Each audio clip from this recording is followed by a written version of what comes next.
we jimbo tumekuwa na maaskofu wa jimbo walioongoza jimbo. Askofu wetu wa kwanza aliyeongoza jimbo alikuwa anaitwa Reverend Daniel Itaja, ambaye kwa sasa ni marehemu. Ameongoza jimbo kwa muda wa miaka miwili. Chaguzi zilikuwa zinafanyika miaka miwili tu. Yeye aliongoza muhula mmoja huo mpaka mwaka 82. Tukapata askofu wa pili alikuwa anaitwa Reverend Charles Tito, naye ni marehemu sasa. Aliongoza tangu mwaka 83 mpaka 92. Sawa, mpaka 92. Tukawa tumepata askofu wa tatu alikuwa anaitwa Daniel Kafula. Ni mchungaji wetu, yuko hapo Shinyanga mjini mpaka sasa, anachunga kanisa hapo. Unaona, lakini tutambue pia PAG yetu ilifika mahala ikameguka vipande viwili. Ukawa na PAG upande fulani na PAG nyingine upande fulani. Kwa katika muda huo sisi ndani ya jimbo la Shinyanga na mikoa mingine tukawa tunatembea na maaskofu wawili, upande huu na upande ule. Upande mmoja ukaendelea kuwa na askofu huyo alikuwa anaitwa Daniel Kafula, na upande mwingine wa PAG ukawa na askofu alikuwa anaitwa Joshua Msuka. Wazee hao wameongoza jimbo letu mpaka tulipokuja kuungana mwaka 2013. Wakawa wamehitimisha hapo, na huo mwaka ndio tulifanya uchaguzi wa pamoja tangu kitaifa mpaka kukuma wilayani. Bwana Yesu asifiwe. Amen. Kwa hiyo kwa neema ya Mungu mwaka wa 2013 ndio kwa mara ya kwanza mimi nachaguliwa kwa askofu wa jimbo la Shinyanga, baada ya kupokea kijiti toka kwa hao wazee wawili walionitangulia huko. Kwa hiyo hao ndio maaskofu wa jimbo ambao wamewahi kuongoza jimbo la wapi, ni kama maaskofu watano hao.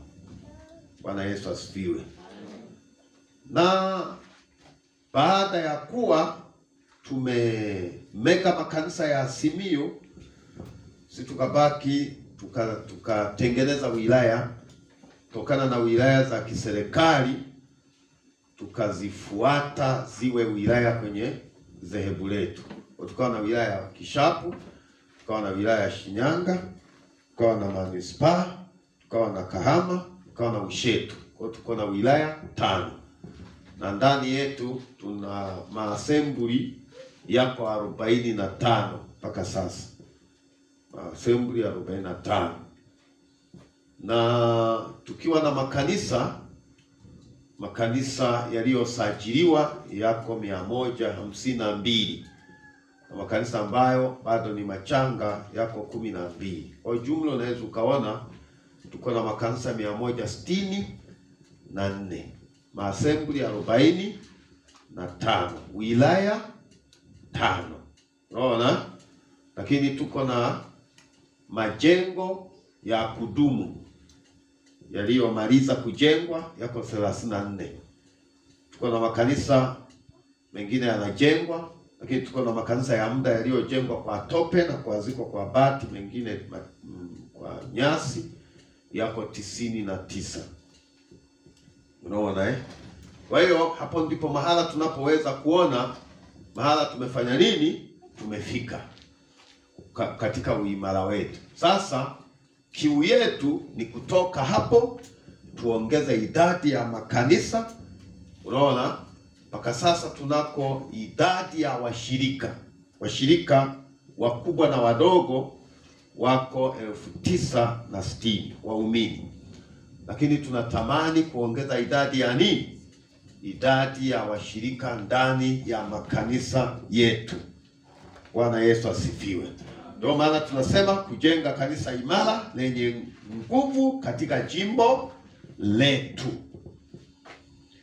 Naomba tusome kitabu chetu cha msingi wa semina takachokuwa tunazunguka nacho sana, kitabu cha Injili ya Mathayo sura ya 16 mstari wa 18.